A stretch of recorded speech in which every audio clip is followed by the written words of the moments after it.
ఉపవాసంలో ఉన్నప్పుడు గ్లూకోజ్ రక్త పరీక్షకు ముందు ఒక అతను అంటున్నాడు బ్లాక్ కాఫీ తాగొచ్చా నేను అనే ఒక ఇంటెన్షన్ తో అడుగుతున్నాడు. ఫాస్టింగ్ టైం లైక్ లైక్ ఇందాక చెప్పినట్టు ఫాస్టింగ్ టైంలో వాటర్ తప్ప ఏది ఇంకేది తాగకూడదు. తీసుకోకూడదు. బ్లాక్ కాఫీ అయినా బ్లాక్ టీ అయినా కొబ్బరి నీళ్ళైనా ఏది తీసుకోకూడదు. అందులో ఉండే కెమికల్స్ కెఫీన్ ఇవన్నీ బాడీలో హార్మోన్స్ ని చేంజ్ చేస్తాయి. ఓకే. దానివల్ల కూడా షుగర్ వాల్యూ కరెక్ట్ గా రాదు.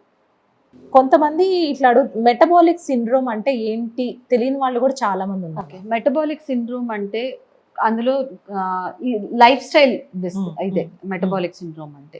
అది దేని వల్ల అంటే ఒక 2-3 రకాలు ఉన్నాయి. ఒకటి షుగర్స్ ఎక్కువ ఉండడం, రెండోది కొలెస్ట్రాల్ ఎక్కువ ఉండడం, మూడోది వేస్ట్ సర్కంఫరెన్స్, మన హోల్ బాడీ వెయిట్ కానివ్వండి, వేస్ట్ సర్కంఫరెన్స్ కానివ్వండి ఉండాల్సిన దానికన్నా ఎక్కువ ఉండడము, బీపీ. ఇవన్నీ కంట్రోల్లో లేనప్పుడు, ఇవన్నీ 4 కలిసి ఉన్నప్పుడు దాన్ని మెటబాలిక్ సిండ్రోమ్ అంటాం. మెటబాలిక్ సిండ్రోమ్ అంటే మెటబాలిజంకి సంబంధించింది. అది ఎప్పుడు వస్తుంది? లైఫ్ స్టైల్ సరిగ్గా లేనప్పుడు. సో ఇవి 4 ఉన్నప్పుడు బాడీ తొందరగా ఎఫెక్ట్ అవుతుంది.